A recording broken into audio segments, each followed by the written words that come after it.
ఇయ్యాలనైతే నేను మీ అందరి దగ్గరికి అయితే ఒక మంచి గురూజీ స్వామిని అయితే తీసుకొని వచ్చిన. మరిగా ఆ స్వామి ఎవరంటే గురూజీ శివరామరాజు గారు. మరి ముఖము చూసి వాళ్ళ జాతకం అనేది ఏ విధంగా చెప్తారు మరి మీరు? అంటే మీకు ఏమైనా కనిపిస్తుందా? రేఖలు ఉంటాయి కదా మొక్కలో, నొసులు నొసులు ఉంది కదా, ఆ నొసులు చూసి మనిషికి 2 దుక్కులు ఉంటాయి రేఖ.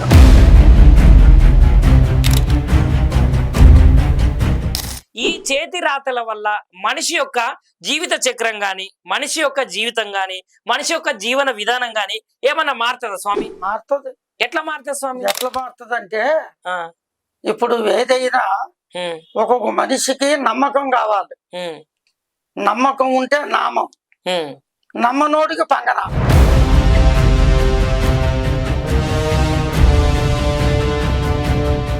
ఇవి మనం సృష్టించుకున్న రేఖలు. దీనికి దేవునికి, దాని తర్వాత దీనికి జాతకాలకు సంబంధం లేదు. జాతకం రేఖలు మనం రాస్తే రాసి వచ్చేటి కావి. ఈ సృష్టి భగవంతుడు సృష్టి. దైవ సృష్టి అంటే ఎంత గొప్పదో, దుష్ట శక్తులు అంటే అంత గొప్పవి ఉన్నాయి.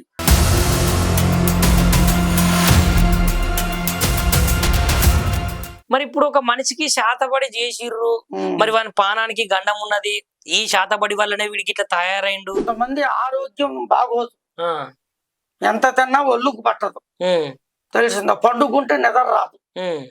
కొంతమందికి కాలు చేయి పడిపోతుంది.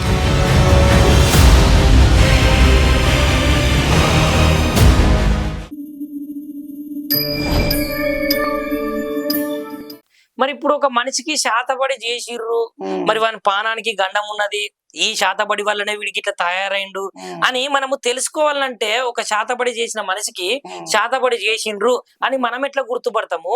దానికి మీరు ఏ విధంగా నివారిస్తారు స్వామి? వాళ్ళ మనిషిని చూస్తే తెలిసిపోతుంది. అంటే ఎట్లా? వాళ్ళ ముఖము చూస్తే వీళ్ళకి శాతపడి చేసారా చేయలేదా, ఈయన పరిస్థితి ఎట్లుందా అని మాతంతా అమ్మవారు పూజలో తెలిసిపోతున్నమాట. శాతపడి చేసిన వాళ్ళు వస్తే వాళ్ళకి పరిహారం చేస్తాం. అంటే ఇప్పుడు మీరు వాళ్ళ ముఖం చూసి చెప్తా అంటున్నారు కదా, అంటే ఏ విధమైనటువంటి వాళ్ళ ముఖ కవలికలల్లా ఏ విధమైనటువంటి అవి ఉంటాయి స్వామి? మరి వాళ్ళ ముఖంలో తెలిసిపోతే అంటే ఎట్లా అంటున్నారు? కొంతమంది ఆరోగ్యం బాగోదు, ఎంత తిన్నా ఒళ్ళుకు పట్టదు, తెలిసిందా? పండుకుంటే నిద్ర రాదు. కొంతమందికి కాలు చేయి పడిపోతుంది. పచ్చివాతం లెక్క అంటారే జనాలు, పచ్చివాతం కదా అనుకుంటారు. అది పచ్చివాతం కాదు, శాతపడి చేసిన వాళ్ళకి అట్లా పడిపోతుంది. కొంతమందికి నోరు మాట్లాడదు. ఇప్పుడు నీ మీద నాకు చూపు ఉందనుకో, అట్లా చేపిస్తారు జనాలు, తెలిసిందా? అంటే మనం అంటే ఆ శాత పనులు చెయ్యం, చేసిన వాళ్ళు వస్తే విమోచన చేస్తాం మేము. అంటే వాళ్ళకు ఆ చేతబడి నుంచి విముక్తిని కల్పిస్తారు. విముక్తిని కల్పిస్తాం, తీసేస్తాం.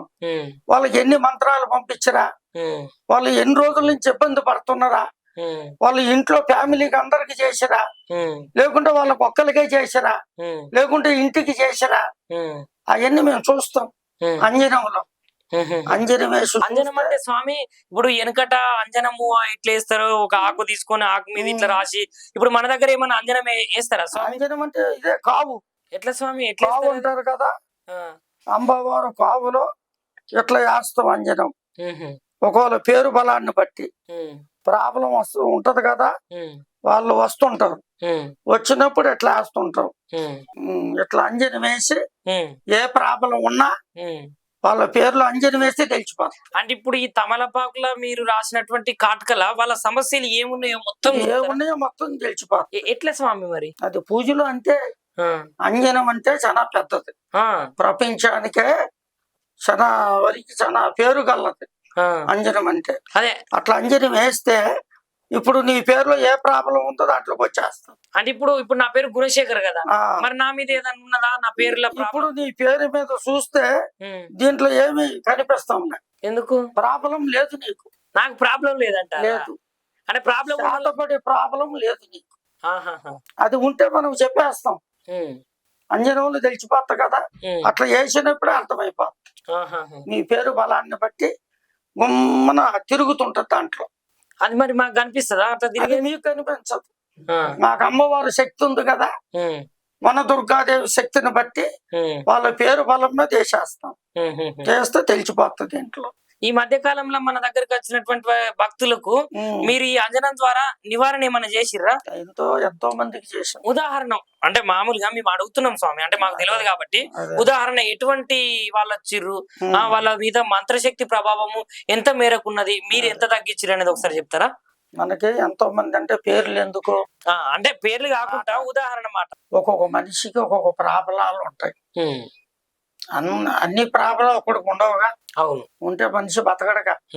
తెలిసిందా? కొంతమందికి దెయ్యాలు పడుతుంటాయి, కొంతమందికి శాతబళ్ళు చేస్తుంటారు, కొంతమందికి వ్యాపారాలు కావు, బిజినెస్.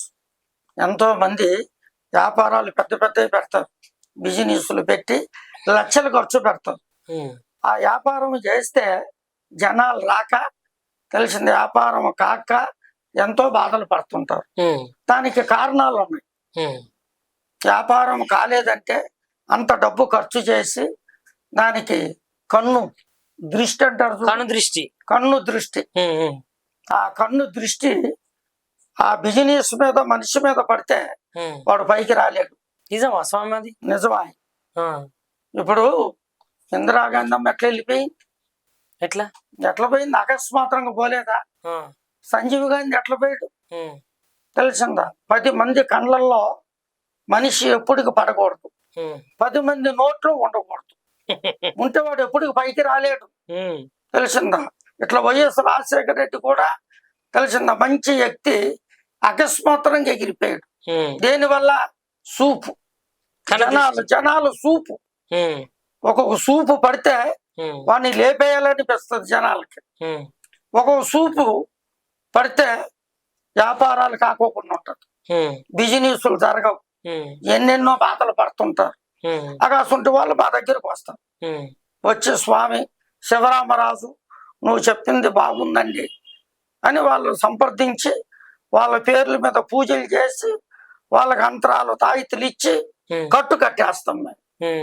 మళ్ళీ ఎవరు చేసినా ఎఫర్ట్ లేకుండా, ప్రాబ్లం రాకోకుండా చేసి కట్టు కట్టేస్తాం. అంటే నివారణ జరిగిపోతుంది, అయిపోతుంది. తెలిసిందా? 1 నెల, 2 నెలలు, 3 నెలల లోపల వాళ్ళ ప్రాబ్లం క్లీన్ అయిపోతుంది. 1-2 నెలల్లో మంచిగా అవుతారు. 2-3 నెలల్లో. కానీ తొందర పడకూడదు. 9 రోజులు, 11 రోజులు తొందరగా అయిపోవాలి స్వామి అని మమ్మల్ని అడుగుతారు. అడిగితే అది ఎట్లయితుంది? నువ్వు 4 ఏళ్ళు 5 ఏళ్ళ నుంచి పెట్టుకున్నావు నీ ప్రాబ్లం, మరి 4 రోజులు, 9 రోజులు, 11 రోజులు ఎట్లయితుంది? ఎప్పటికైనా తొందర పడితే లాభం లేదు. తెలిసిందా? తొందరగా బాగోవాలంటే ఎట్లయితుంది? ఏదైనా కొంచెం టైం పడుతుంది అంటారు. టైం ఉంటుంది. స్వామి, ఇక్కడికి వచ్చే భక్తులందరూ హిందూ దేవతలను, హిందూ దేవుళ్ళను నమ్మే వాళ్ళే వస్తారా, లేదంటే క్రిస్టియన్లను గాని ముస్లింలను గాని నమ్మే వాళ్ళు కూడా వస్తారా ఇక్కడికి? మన దగ్గరకు వచ్చేది అన్ని జాతులు వస్తారు. హిందువులు వస్తారు, క్రిస్టియన్స్ వస్తారు, ప్రభు పూజ ఉంటది కదా, ఆ మఠస్థులు వస్తారు, అల్లా వాళ్ళు వస్తారు. ఎంతో మంది వచ్చి చెప్పించుకొని వెళ్తుంటారు. వాళ్ళకి కొన్ని ప్రాబ్లాలు ఉంటాయి కదా, ఎక్కడెక్కడో తిరుగుతారు వాళ్ళు. ప్రాబ్లాలు తగ్గవు. శివరామరాజు దగ్గరికి ఒకసారి సంప్రదిస్తామని వస్తారు. వచ్చినప్పుడు వాళ్ళ పేర్ల మీద అంజని వేసి చూసి వాళ్ళ ప్రాబ్లం క్లీన్ చేసేస్తుంటాం. స్వామి, ఇవేంటి స్వామి? ఈ గవ్వలు ఒక్కొక్క పేరులో గవ్వలు వేస్తుంటాం. అంటే ఇప్పుడు గవ్వలకు ఉన్నటువంటి ప్రత్యేకత ఏమున్నది మరి? ఇది పవర్. అమ్మవారు గవ్వలంటే దైవ సృష్టి. అంటే ఇప్పుడు సముద్రంలో దొరికేటువంటి గవ్వలకు గంతటి సృష్టించే అంత తత్వం ఉన్నదంటారా మరి? ఉంది. ఎట్లా, ఏ విధంగా? మనం అనుకుంటే ఉంటుంది, అనుకోకపోతే ఏది ఉంటుంది. అదే ఫర్ ఎగ్జాంపుల్, ఉదాహరణకు మరి గవ్వలకున్న ప్రత్యేకత ఏంటిదో చెప్పుంది. దాంట్లో మంచి చెడు ఉన్నాయి. ఇప్పుడు గవ్వలంటే గవ్వలు వేస్తారు కదా. ఇప్పుడు నువ్వు ప్రాబ్లం ఉందనుకో, ప్రాబ్లం ఉంటే నీకు సరిపడుతుంది. సరే అంటే ఏంటిది? సరే అంటే 2, బేస్ అంటే 1. సరిపడుతుంది కదా. సరిపడినప్పుడు నీకు ప్రాబ్లం ఉన్నమాట వాస్తవం. ఇక బేసు పడింది అనుకో, నీకు ప్రాబ్లం లేనట్టుగా. అట్లా దీంట్లో పవర్. అంటే ఇప్పుడు ఈ గవ్వలనేసి కూడా చెప్తారు మీరు. గవ్వలేసి కూడా చేస్తాం. వాళ్ళ భవిష్యత్తు ఎట్లుందో గవ్వలేసి చూసి చెప్తాం. ఒక్కొక్కరికి పంచాంగం వేస్తాం. అవును, నేను అడుగుదాం అనుకున్నా, అది ఏందో తాళపత్ర గ్రంథాల లెక్కున్నా. ఇదంతా మా ముత్తాతలది, ఇది ఇప్పుడుది కాదు. ఇది తాతలు ముత్తాతలు రాసి ఇది ఎంత పూజలు పెట్టారన్నమాట. ఇప్పుడు ఎప్పటికి పూజలలో ఉంటది. ఏమంటారు స్వామి దాని దాని పేరేంటిది మరి? దాంతో పుస్తకాల కట్ట అంటారు. పుస్తకాల కట్ట. పుస్తకాల కట్ట అంటే తాటి ఆకులు, తాటి ఆకులు పుస్తకాల కట్ట. ఒక్కొక్క పేరులో వేస్తారు. వేస్తే వాళ్ళ లైఫ్ అంతా దీంట్లో వచ్చేస్తారు. వాళ్ళకి ఏ ప్రాబ్లం ఉందా, దెయ్యం ఉందా, శాతపడి చేసిరా, కుటుంబంలో పైకి రాకుండా ఎట్లా ఉంటుండ్రా. కొంతమందికి మ్యారేజ్లు కావు, పెళ్లిళ్ళు కావు, వాళ్ళు ఎంతో బాధలు పడుతుంటారు. వాళ్ళు వచ్చి మా దగ్గర కూర్చొని వాళ్ళ పేరు మీద వేస్తే వాళ్ళకి ఏ ప్రాబ్లం ఉన్నా దీంట్లో వచ్చేస్తారు. అంటే ఇప్పుడు మ్యారేజ్లు కావాలి మీ దగ్గరకు వస్తే వాళ్ళకు మ్యారేజ్లు అయితే పిల్లలు లేని వాళ్ళకి పిల్లలు పుడతారు.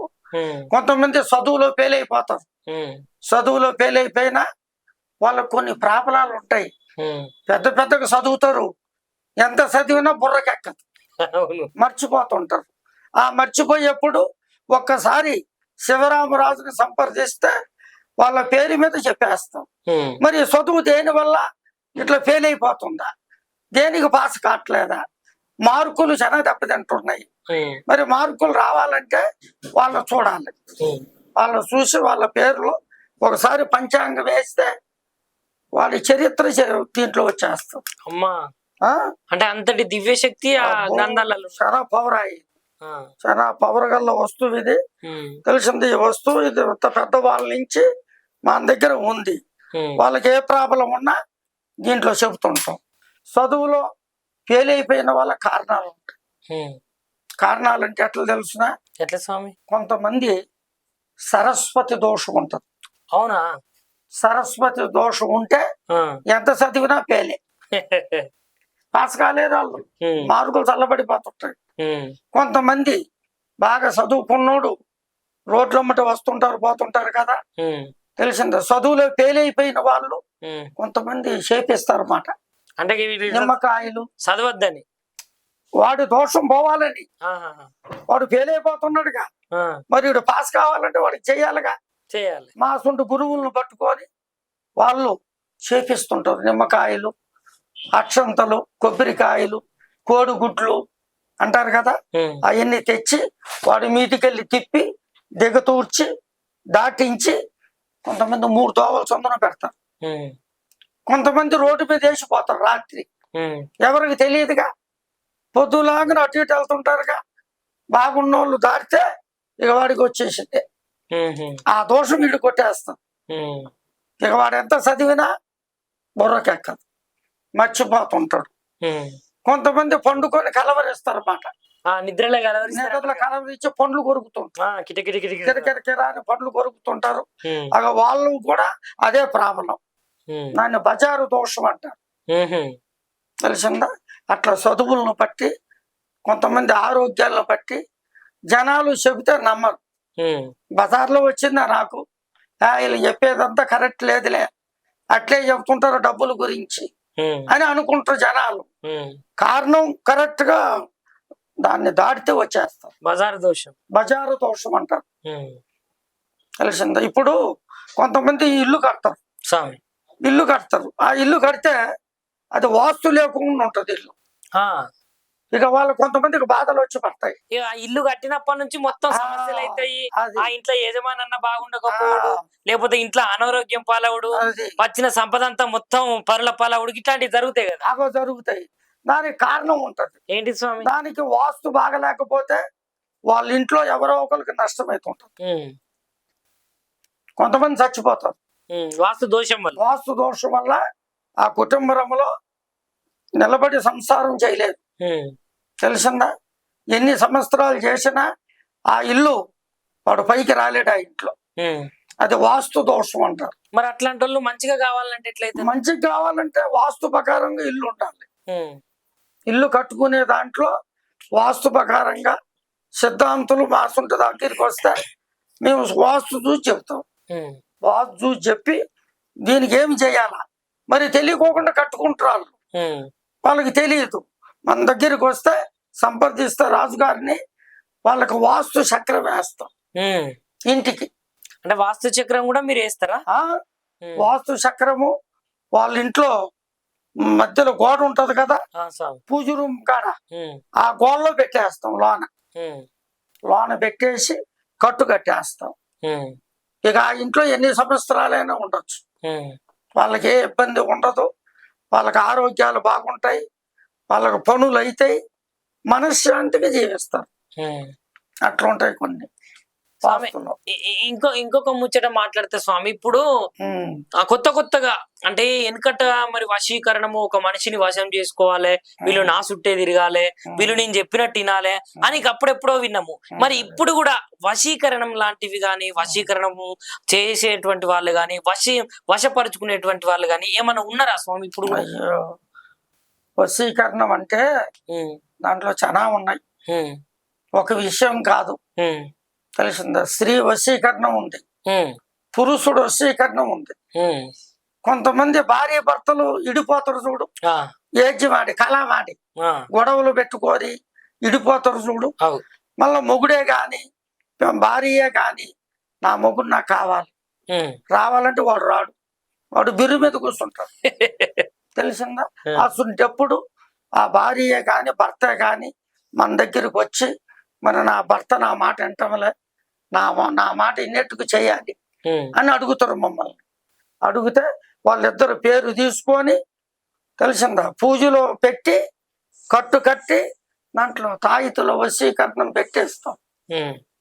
అది అప్పుడు ఆమె దగ్గర ఉంటే వాడు ఎంతలా కోపదారైనా ముఖం చూసి ఐసైపోవాలి పిల్లానికి, అతక్కపోతారు. నిజమా ఇది? వశీకరణం అంటే అదే పవరు.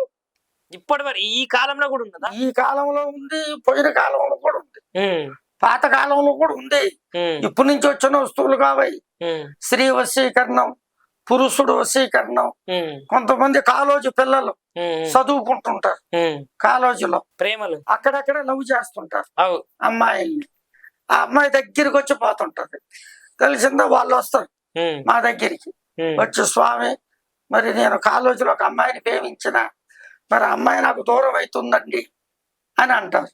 నాకు దానికి కూడా వశీకరణ పూజ చేసి కట్టు కట్టి ఆ అమ్మాయి పేరు రాసి, నేను పేరు ముఖ్యం, పేరుంటే ఆ అమ్మాయి మన చేతికి వచ్చినట్టుగా వాడికి. తెలిసింది? అట్లా పూజ చేసి కట్టు కట్టి ఇచ్చేస్తాం.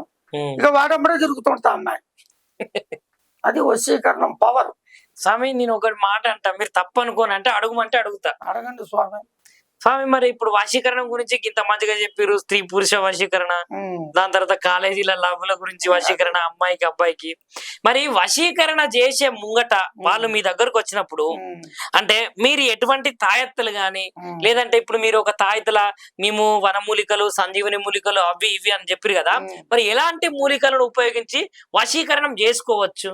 దానికి సంబంధించినయే చేస్తాం.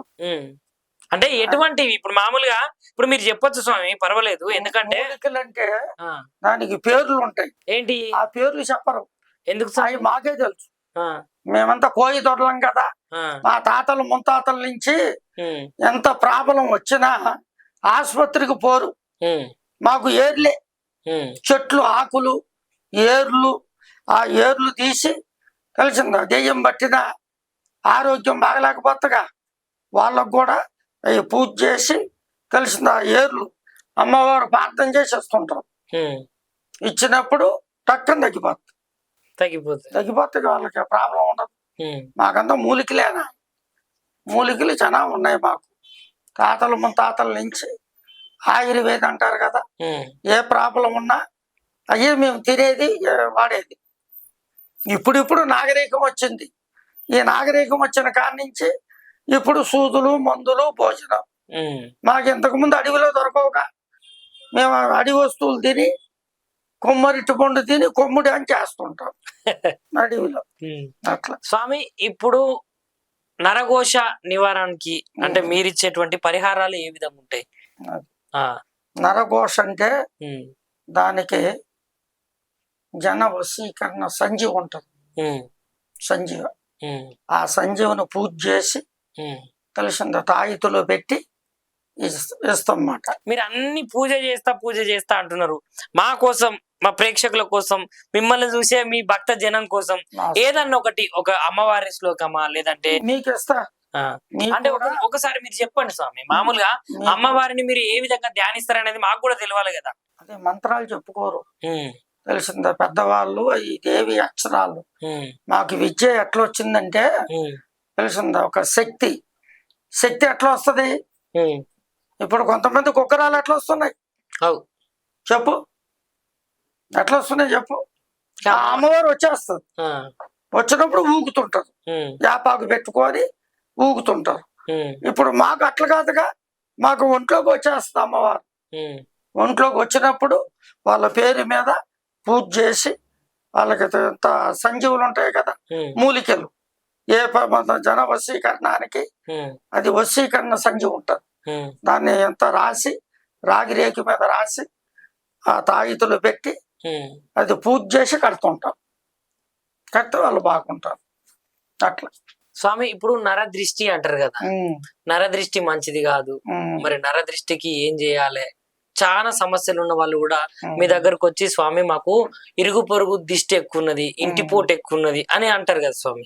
మరి అట్లాంటి నరదృష్టికి మీ దగ్గర మీరు చేసేటువంటి పరిహారం ఎట్లుంటది స్వామి? దానికి నరదృష్టికి వాళ్ళ పేర్లు చూస్తాం, వాళ్ళకి నరదృష్టి ఉన్నదా లేదా. కొంతమంది లేకపోయినా ఉందంటారు, అట్లా అడుగుతారు వాళ్ళు వచ్చి.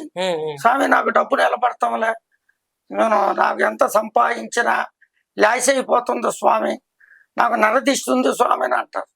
వాళ్ళకి నరదిష్టి కాదు, వాళ్ళకు కొన్ని ప్రాబ్లాలు ఉంటాయి. మరి ఆ ప్రాబ్లం తీరాలంటే తెలిసిందా, ఆ ప్రాబ్లం తీరాలంటే వాళ్ళు నేరుగా రావాలి, శివరామరాజుని సంప్రదించాలి, వాళ్ళ హస్తరేఖలు చూడాలి, వాళ్ళ పేరు మీద గవ్వలు వేయాలి, వాళ్ళ ప్రాబ్లం ఏమిటో తెలిసిపోతుంది అట్లా. ఇంకొక విషయం స్వామి, ఇప్పుడు కొంతమంది ఇప్పుడు బయట ఉన్నా లేకపోతే ఇంట్లున్నా అసలు ఇంట్లోకి రాకుండా వాళ్ళకు ఇల్లును చూస్తేనే ఏదో దరిద్రంలోకి ప్రవేశించినట్టు, అసలు ఇంటి జాడనే పట్టకుండా బయట చెట్ల సంచారం తిరుగుతారు. మరి అట్లాంటి వాళ్ళకు ఎందుకు స్వామి అట్లా ఎందుకు జరుగుతుంది? కొంతమంది పిచ్చోళ్ళకి అయిపోతారు. గదే చాలా చూస్తున్నాము. అది దేని వల్ల అంటే ఒక్కొక్క ఇంట్లో స్థలం కొనే ముందు సైడ్ కొంటారు కదా, ఆ సైడ్ కొనే ముందు కొనకదల్లే పెట్టేస్తారు. కొంతమంది చూపుండోళ్ళు సైడ్కే చేసేస్తారు, శాతపడి సైడ్లకు చేస్తే ఆ సైడ్లు అమ్ముడు పోవు. నువ్వు 100 మంది వచ్చి చూడండి, అంటే వాటికి వాస్తున్నా కూడా అమ్ముడు పోవు, వాస్తున్నా పోవు. ఎట్లా అంటే దాంట్లో చేసి పెడతారు భూమిలో ఏమి తెలుసు, చూస్తే ఆ బాగుంది భూమి అనుకుంటారు కొంతమంది. కానీ ఆ శాతపల్లు వల్ల నువ్వు కొనుక్కోవాలని వచ్చినా నిన్ను దగ్గరికి వచ్చి దాన్ని కొనబుద్ధి కాదు, మళ్ళీ వెనక్కి పోవాల్సిందే. అవి అట్లా ఉంటాయి దాంట్లో భూమిలో. మరి ఇట్లాంటి సమస్యలకు మీరు ఏ విధమైనటువంటి పరిష్కారాలు చెప్తారు? దానికి పెద్దవాళ్ళు ఏం చెప్పారంటే తెలిసిందా, మనసులో మర్పం, భూమిలో మర్పం, నీళ్ళల్లో లోతు. అది దిగి చూడితే అర్థమవుతుంది, దిగి చూడండి ఎట్లా అర్థమవుతుంది? బయట కూర్చొని చూస్తే అర్థం కాదుగా. అసలు ప్రాబ్లం ఉండోళ్ళు, సైడ్లు, ఇండ్లు అమ్ముడు పోనోళ్ళు మన దగ్గరికి రావాలి, సంప్రదించాలి. సంప్రదిస్తే వాళ్ళకి ఏ ప్రాబ్లం ఉందో భూమిలో వాళ్ళు మట్టి తీసుకొని మన దగ్గరికి వస్తే ఆ మట్టి అంజనములో చూస్తాం. దాంట్లో శాతపడి చేసిరా లేకుంటే కట్టు కట్టిరా తెలిసిందా, అవి దాంట్లో తెలిసిపోతాయి. అప్పుడు తెలిసినప్పుడు మేము అడుగుతాం, చెప్పేస్తాం ఫలాని వాళ్ళు చేసి పెట్టారు స్వామి, ఆట కనిపిస్తుంది అని చెబుతాం. మరి దీనికి మార్గం ఎట్లా స్వామి అంటారు. అవును స్వామి, మరి మార్గం అంటే దానికి పూజ చేస్తాం. అష్టబంధన అంటారు చూడు, సోటుకి సైడ్కి అష్టబంధం చేసి కట్టు కట్టేస్తాం. కట్టు కట్టి పూడ్చి పెడతాం. దాంట్లో వాళ్ళు చేసినన్ని తీసేసి మళ్ళీ మా వస్తువులు పూడ్చి పెడతాం. పెడితే మళ్ళీ ఆ సోటు 1 నెల లోపల పోవాలి అమ్ముడు. అట్లా ఉంటుంది స్వామి. ఇంకొకటి, నవగ్రహాలు అనుగ్రహించక వీళ్ళకు గ్రహ దోషాలు ఉన్నాయి, మళ్ళీ వీళ్ళకు గ్రహాలు బాగలేవు, ఏ పని చేసినా ఇప్పుడు బంగారం ముట్టుకుంటే మట్టి అవుతున్నది, మాకు అసలుకే మంచి అయితే లేదు, మా గ్రహస్థితి బాగలేదు అనేటోళ్ళకు మీరు ఏమని చెప్తారు మరి? అమ్మవారు ఉంది, శక్తి శక్తి ఉంది చూసావుగా. ఏంటి స్వామి అది? ఇది అమ్మవారి శక్తి కర్ర. ఇది ఇట్లా పెట్టేస్తాం నేను వస్తున్నా చూడు, ఇట్లా పెడితే నీకు ఏ ప్రాబ్లం ఉందో దాంట్లోకి వచ్చేస్తాం. అంటే ఇప్పుడు నా సమస్యలన్నీ ఆ కర్రలకు పోయినాయట. ఇదంతా పవర్ అయ్యింది చూడు. అంటే ఇప్పుడు నాకు ఏ సమస్యలు నా కర్రతోటి పోతాయా? దీంట్లో తెలిసిపోతా మాకు. ఒక్కసారి మళ్ళీ ఒకసారి చూడు, నీకు ఏ గ్రహాలు ఉన్నా ఏ శక్తులు ఉన్నా దీంట్లోకి వచ్చేస్తుంటాయి. దీంట్లోకి వచ్చినప్పుడు ఇక అంజనం వేసి నీ పేరు మీద చూస్తాం. చూసినప్పుడు మాకు తెలిసిపోతుంది నీకు ఏ ప్రాబ్లం ఉందా, ఇంట్లో బయట వ్యాపారంలో తెలిసిన దేంట్లో దెబ్బతింటున్నావా అని మొత్తం చెప్పేస్తాం మేము. ఇది మామూలు వస్తువు కాదు, ఇది మా తాతలు పూర్వీకుల నుంచి ఉంది ఈ కర్ర. ఈ కర్ర అంటే మీరు ఏమని పిలుస్తారు స్వామి దాన్ని? దీన్నంతా అమ్మవారు శక్తి కర్ర అంటాం. శక్తి కర్ర. శక్తి కర్ర అని ఏ ప్రాబ్లం ఉన్నా నొస్ట్లో పెడితే మీ ప్రాబ్లాలు దీంట్లో తెలిసిపోతాయి. అంటే ఇప్పుడు నా ప్రాబ్లం ఎక్కువ అయింది, నా ప్రాబ్లాలన్నీ పోయినట్టేనా? మరి ప్రాబ్లాలు మొత్తం పోయినాయి. 2026 నుంచి చూడు పక్కన వాళ్ళు జనవరి నుంచి నీ లైఫ్ ఎట్లుంటుందో చూడు. నువ్వే ఎత్తుకుని రావాలి శివరామరావు దగ్గరికి, తప్పకుండా. అంత శక్తి నీకుంది, అమ్మవారు ఇచ్చేస్తా తప్పదు స్వామి. ఇక ఇప్పుడు ఫైనల్ గా ఇప్పుడు మీరు మీ దగ్గరికి వచ్చేటువంటి భక్తులకు, అదే విధంగా మా టీవీ ఛానల్ చూసేటువంటి భక్తులకు మీరు ఏం సందేశం ఇస్తారు స్వామి? మరి మన దగ్గరికి ఏ ప్రాబ్లం ఉన్నా నమ్మకంతో వస్తే వాళ్ళ పేరు బలాన్ని బట్టి వాళ్ళకి పంచాంగం వేసి గవ్వలేసి అంజనం వేస్తాం. అంజనం వేసి సూచి చెప్పేస్తాం. అంజనముగా చూసావుగా ఏ మార్తకు ఉంటుంది అంజనం. ఈ అంజనంలో తెలిసిపోతుంది నీకే ప్రాబ్లం ఉందో. అమ్మవారు పూజలో పెట్టి కట్టేస్తాం. అలాగా. నమస్తే స్వామి. నమస్కారం. నమస్కారం. మీరు గొప్పవాళ్ళు కావాలి, అమ్మవారి దయ వల్ల లక్ష్మి కటాక్షణం కూడుకొని మీ చేతిలో లక్ష్మి కట్టలు అమ్మవారు ఇచ్చేస్తాం. నువ్వేం టెన్షన్ పడద్దు, అన్ని మంచి జరుగుతాయి నీకు. ఓకే స్వామి. Okay okay. రామజయం రామజయం. చూసిరు కదనులా గురూజీ శివరామరాజు స్వామి అయితే ఎంత మంచిగా మాట్లాడిండు. ఇగో మీకు ఎన్ని సమస్యలున్నా, మీ జీవితము సమస్యలతోటి సతమతం అవుతున్నా కూడా స్వామి దగ్గరికి మనం ఒక్కసారి వచ్చినాం అనుకో, ఆ సమస్యలకైతే తగినటువంటి పరిష్కారం చెప్పైతే స్వామి మనకున్నటువంటి సమస్యలను పటాపంచలు చేస్తారట. మరి ఇంకెందుకు ఆలస్యం అండి, ఒక్కసారి అయితే గురూజీని అయితే సంప్రదించుర్రి తప్పకుండా. ఇగో ఇట్లాంటి మంచి గురూజీలను, అదే విధంగా భక్తికి సంబంధించిన సమాచారాన్ని అయితే నిరంతరము ఈ భక్త జనం ముంగటికైతే తీసుకొచ్చే ప్రయత్నమే చేస్తాను నేనైతే. మరి ఉంటా, అందరికి శనార్థి. లైక్ చేయండి, షేర్ చేయండి, సబ్స్క్రైబ్ చేయండి. మరిన్ని వీడియోల కోసం బెల్ సింబల్ పై క్లిక్ చేయండి.